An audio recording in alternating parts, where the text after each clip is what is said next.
simmer down and poker up. I'm sorry to interrupt, it's just I'm constantly on the cusp. I've tried to kiss you, but I don't know if you feel the same. Welcome everyone to the Ace Money Show. My name is Alvin Ace. Don't mind this pimple on the side of my face right here. Don't mind that. It's just acne. We young adolescents here. But thank you everyone for watching this week's episode. Last week's episode, I have to say, is our second fastest rising episode ever. Ricky Massey, man. That I didn't know that episode was gonna blow up. It was the most controversial / most talked about / most liked / most hated / damn, it was just an episode that epitomized what the Ace Money Show is. So I just want to thank everyone that was involved.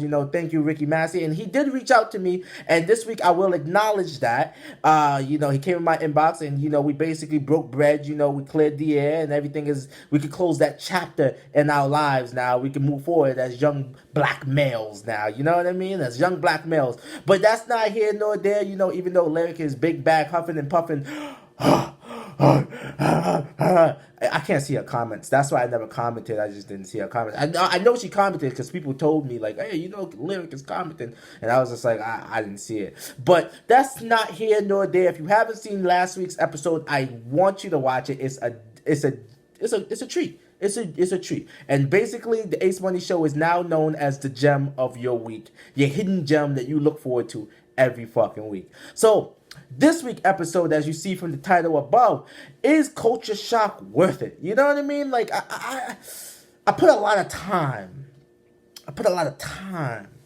Into this club.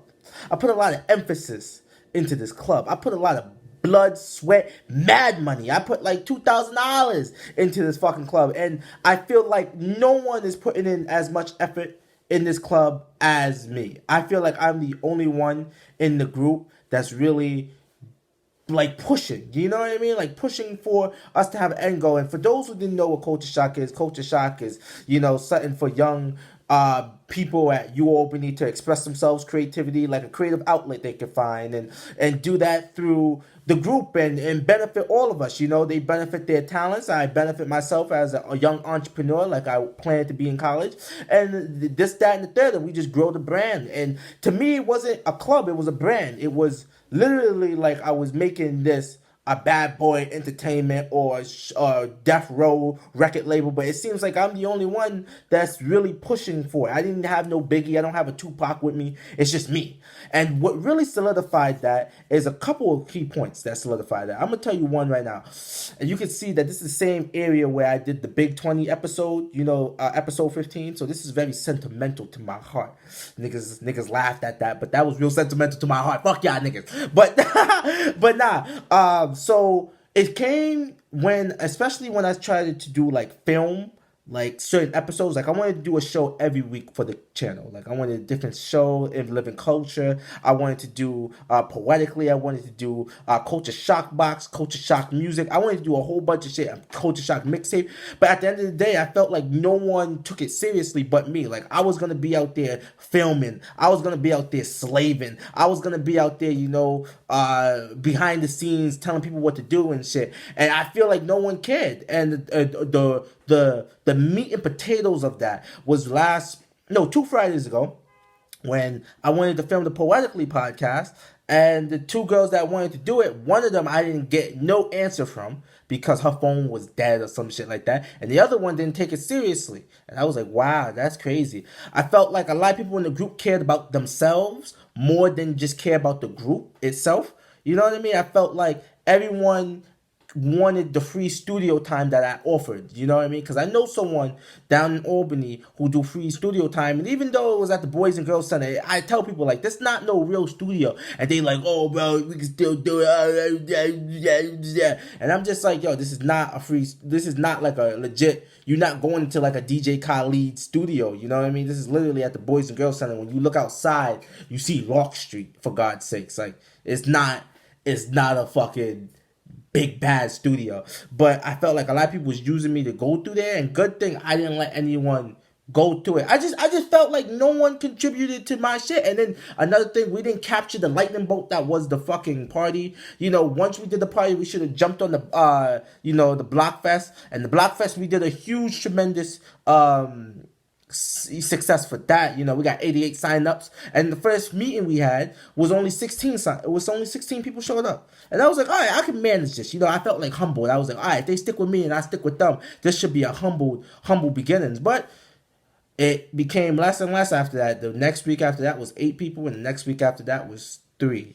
And I was like, wow, that 3 that showed up really solidified, like, damn, no one cares about this group. So I'm gonna keep it short and sweet like this, man. This shit is about to become the Ace Money Show. Fuck it. Fuck Culture Shock 110%, because I feel like the only consistent thing on this show, on this channel, is the Ace Money Show that gets a lot of views and a lot of things talking about on the channel. And I feel like I felt more fun during the summer when I was making that mixtape. If you haven't seen the mixtape, watch that mixtape. August, that shit lat. I felt a lot of fun doing that, and I also felt a lot of fun actually creating and starting up this fucking podcast. Like, this is like what I like to look forward to every week. You know what I mean? Even though I dropped this a little late, it's because I work 10 to 10s on Sundays now, so it might be dropped on Mondays ish.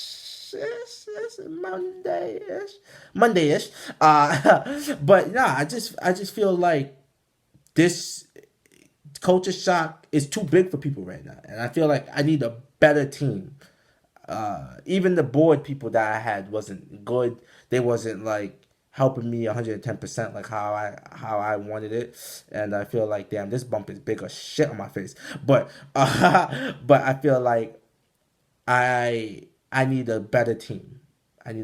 So, comment below if you think that I should change this Culture Shock channel to the Ace Money Show, and basically just have a channel featuring me. Because not only will I have the Ace Money Show on here, I'm dropping a new mixtape. It's called Poetically Different. Oh my god, that's like chocolate in your mouth melted.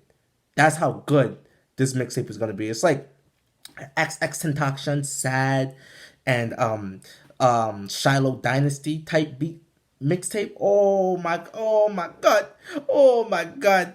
And I feel like if you listen to that mixtape, it's way different than August. August was all fun and happy and jumping and da, and it was like getting my foot through the door. I feel like this one is more, you see the work ethic.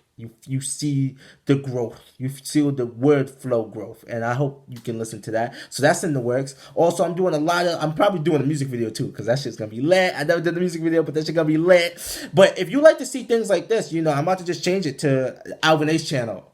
Fuck Culture Shock. Alvin Ace. And I feel like more people need to see the person behind the Ace Money Show. Because when you see Culture Shock, you're just like, oh, that's a brand. But now you got to see me like every fucking week. It's me, nigga. It's me. So yes, this has been the Ace Money Show. Next week, we will be talking about stress, because I've been stressed I've been de-stressed since Culture Shock, And another thing that really stuck out to me, especially when my mom said, it felt like Culture Shock was a drug to you. And basically, we didn't know who you were anymore. And I was like, wow, that shit really woke me up. Because every day I would come in with like headaches and migraines and shit about the club. And I was like, damn, why should I have headaches and migraines over a club that people don't care about but me? So next week we will be talking about stress with Ma Dukes.